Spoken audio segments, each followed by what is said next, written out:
Okay, gentlemen, we're going to pick up with the notes we ended with last class on the 6th. With work, my equation is F times D, which is newtons times meters. My D is distance. And that new unit for work is called joules. Work is done only if the object moves.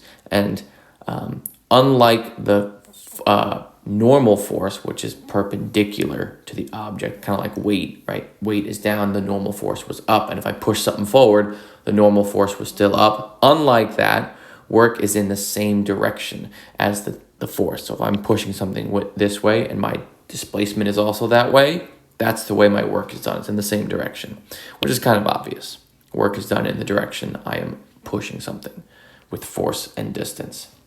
Okay, so here's just kind of two quick examples. Tyler picks up a basket of donations with a weight of 50 newtons. He puts it on a bus, which is 2.3 meters off the floor. What is the total work done? Pretty simple equation. Work is force times distance. My force is 50 newtons because that's my box that I'm lifting upwards at 2.3 meters. And if I do that in my calculator, I get a nice, easy 115 joules. And that would be my total answer. 115 joules is the work done by Tyler to pick up a box of 50 newtons up 2.3 meters. Pretty basic. Here's something similar. Seamus pushes a cabinet weighing 31 newtons along a floor for 15 meters. So he is pushing this. Right, and this thing weighs 31 newtons. He's pushing it a total of 15 meters that way.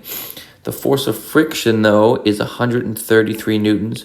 Force of friction is always opposing my direction I'm pushing in, right? It's against me. So similar to what we had last time, it's meant to be a little basic. Basically, the total idea is my work is force times distance. So my work is my 31 newtons times my 15 meters, except I have to take away the amount of for the force of friction that's kind of going against it. Okay, so and this should actually be 3. I didn't mean for it to be 133. That's a little high. Let's make it 3 newtons.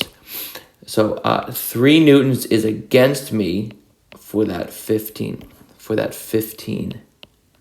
meters. Okay, so I just change that quick to a 3. My force of friction against me is 3 newtons, meaning I'm being resisted by that amount. So my work, like my net work, is my force, which is my 31 times my 15, 465. And then I'm taking away the 3 newtons pushed against me for that full 15. So it's kind of like my work of friction, you could call it, right? My force of friction times my distance, which is the 15. But Seamus is pushing at 31 newtons, so it's going forward for that 15. So if we take that 465 minus the 45, very easy math, I get work is 420 joules. Okay, that would be my answer to this one. So there's one of these on there where you have a force of friction. I give it to you in newtons. I don't give you the coefficient.